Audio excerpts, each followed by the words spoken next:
আসসালামু আলাইকুম। আশা করি সবাই ভালো আছেন।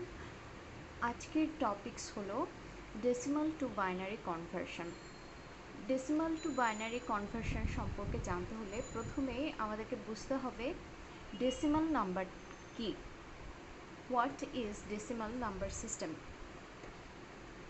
এরপর আমরা জানব বাইনারি নাম্বার কি।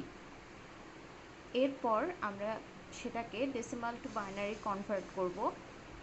এরপর আমরা দেখব কিভাবে ডেসিমাল ফ্র্যাকশন থেকে বাইনারিতে নিয়ে যাওয়া যায়।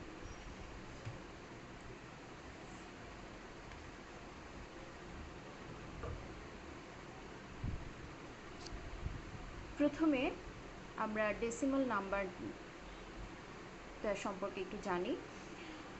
ডেসিমাল নাম্বারটা হচ্ছে আমরা দৈনন্দিন জীবনে যে নাম্বারটা ব্যবহার করি সেটাই হচ্ছে ডেসিমাল নাম্বার। 0 থেকে 9 পর্যন্ত।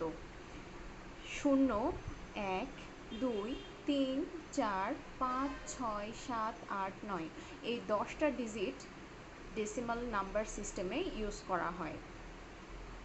এবং ডেসিমাল নাম্বার সিস্টেম হচ্ছে বেস অফ 10 নাম্বারিং সিস্টেম নামেও পরিচিত।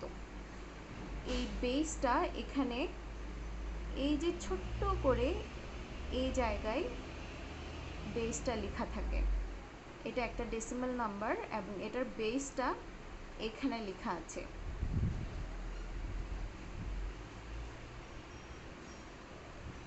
এর পরের স্লাইডে যাই। What is binary number system.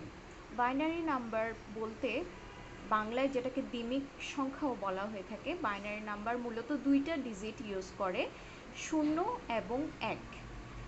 বাইনারিতে আমরা যে কোনো নাম্বারকে 2টা ডিজিটের মাধ্যমে শুধু প্রকাশ করি, সেটা হচ্ছে 0 এবং 1 দিয়ে। যেমন এখানে একটা নাম্বার দেখা যাচ্ছে যেটার ভিত্তি হলো 2।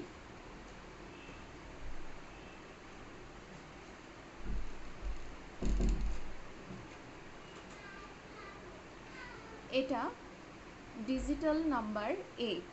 8কে বাইনারিতে এভাবে লেখা হয়ে থাকে। পরের স্লাইডে যাই। এখন আমরা দেখব ডেসিমাল থেকে বাইনারিতে কিভাবে কনভার্সন করা যায়। যে কোনো নাম্বারকে ডেসিমাল থেকে বাইনারিতে কনভার্ট করতে হলে প্রথমে সেটাকে 2 দিয়ে ভাগ করতে হবে। এখানে আমরা 25কে বাইনারিতে নিয়ে যাচ্ছি। 25কে যখন 2 দিয়ে ভাগ করব, 12 দুগুণে 24, রিমাইন্ডার থাকে 1। আমরা ভাগশেষ পাবো 1। যেহেতু 25 বিজোড় সংখ্যা তাই ভাগশেষ থাকবে। এরপর আবার এই 12কে আবারও 2 দিয়ে ভাগ করব, 6 দুগুণে 12, ভাগশেষ থাকবে 0। যেহেতু 12 নিঃশেষে বিভাজ্য, আর ভাগফল হবে 6। এরপর আবারও আমরা 6কে 2 দিয়ে ভাগ করব, 3 দুগুণে 6, 6ও নিঃশেষে বিভাজ্য, তাই এখানে ভাগশেষ আবারও 0। এরপর 3কে আমরা এবার ভাগফল 3কে আমরা আবারও 2 দিয়ে ভাগ করব, 2 একে 2, 2 দুগুণে 4 হয়ে যায়। এজন্য 2 একে 2 অনেকটা লসাগুর মতো নিয়মে 2 একে 2, ভাগশেষ থাকে 1। ভাগশেষ থাকে 1, ভাগফল হলো 1। ভাগফলও 1, ভাগশেষও 1। এরপর 2 এর 0 0, ভাগফল থাকে 0, ভাগশেষ হলো 1। ডেসিমাল টু বাইনারি কনভার্সনের ক্ষেত্রে আমাদেরকে মোস্ট সিগনিফিক্যান্ট বিট কাউন্ট করতে হবে নিচ থেকে উপরে। মোস্ট সিগনিফিক্যান্ট বিট হচ্ছে নিচেরটা, যেটাকে MSB বলা হয়। এখানে 5th রিমাইন্ডার যেটা, সেটাই হচ্ছে মোস্ট সিগনিফিক্যান্ট বিট। আমরা যদি নিচ থেকে উপরে এই জিনিসটা এই জিনিসটা দেখি, তাহলে দেখব 25কে 2 দিয়ে ভাগ করতে করতে শেষে যতক্ষণ না পর্যন্ত শূন্য না আসে ততক্ষণ পর্যন্ত যদি ভাগ করতেই থাকি, তাহলে আমরা এইরকম একটা পিকচার পাবো। আর এটাকে নিচ থেকে উপরে করতে হবে। তাহলে 25কে যদি আমরা বাইনারি নাম্বারে নিয়ে যাই তখন সেটা দাঁড়ায় 11001। এর পরেরটা দেখি, decimal fraction two binary. Decimal fraction থেকে বাইনারিতে নিয়ে যেতে হলে সবসময়ই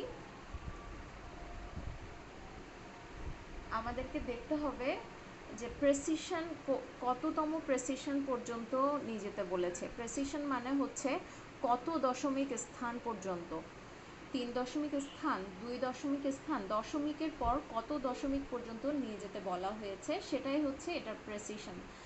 যেমন ফার্স্ট ডেসিমাল ফ্র্যাকশনের ক্ষেত্রে যে কোনো, যেমন আমরা 0.47কে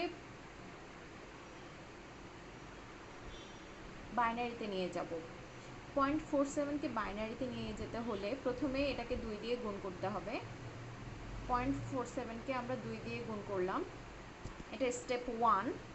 এটাকে আবার পয়েন্টের সাথে যেন ভুল বোঝা না হয়, এটা হচ্ছে স্টেপ 1। 0.47কে 2 দিয়ে গুণ করলাম, 0.94 পেলাম। এখানে ইন্টিগ্রাল পার্ট হলো 0, এরপর এই যে প্রাপ্ত গুণফল 0.94, এটাকে আবারও আমরা 2 দিয়ে ভাগ করলাম।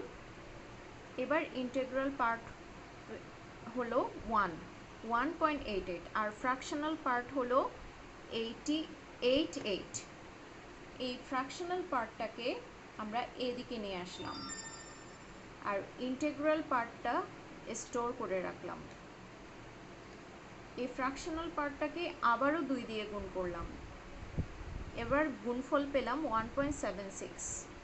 ইন্টিগ্রাল পার্ট হলো 1 এবং ফ্র্যাকশনাল পার্ট হলো 0.76। এটাকে আবারও গুণ করা যাবে, কিন্তু যেহেতু আমাদেরকে বলেছে k = 3, তো আমরা 1, 2, 3 এই 3টা প্রেসিশনই পেয়ে গেলাম। 0, 1, 1 আমরা তিনটা প্রেসিশন 3 দশমিক স্থান পর্যন্ত মান পেয়ে গেলাম। তাই আমাদের ফার্দার আর আগানোর দরকার নেই। কিন্তু যদি এটা আরও চাই, k = 4 চাই, তখন আমরা 0.76কে আবারও 2 দিয়ে গুণ করব, 1 পয়েন্ট সামথিং আসবে, তখন ইন্টিগ্রাল পার্ট আসবে 1। এরপর যতক্ষণ না পর্যন্ত এই দশমিক অংশটা 0.0 না হয়ে যায় ততক্ষণ পর্যন্ত এটা চলতেই থাকবে। আর এখানে মোস্ট সিগনিফিক্যান্ট বিট হচ্ছে উপরেরটা, সবার প্রথমে যেটা স্টোর করব সেটা। 0 হচ্ছে মোস্ট সিগনিফিক্যান্ট বিট, এরপর 1, এরপর 1। এর আগের স্লাইডে দেখেছিলাম মোস্ট সিগনিফিক্যান্ট বিট শুরু হয় নিচ থেকে 1, 1, 0, 0, 1। এর পরের স্লাইডে আমরা দেখছি মোস্ট সিগনিফিক্যান্ট বিট শুরু হয় উপর থেকে 0, 1, 1।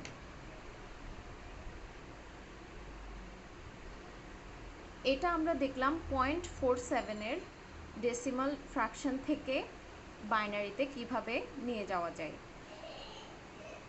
আর এটাতে দেখেছি 25কে কিভাবে বাইনারিতে নিয়ে যাওয়া যায়। এখন যদি আমাদেরকে বলা হয় 25.47কে কিভাবে বাইনারিতে নিয়ে যাওয়া হয়,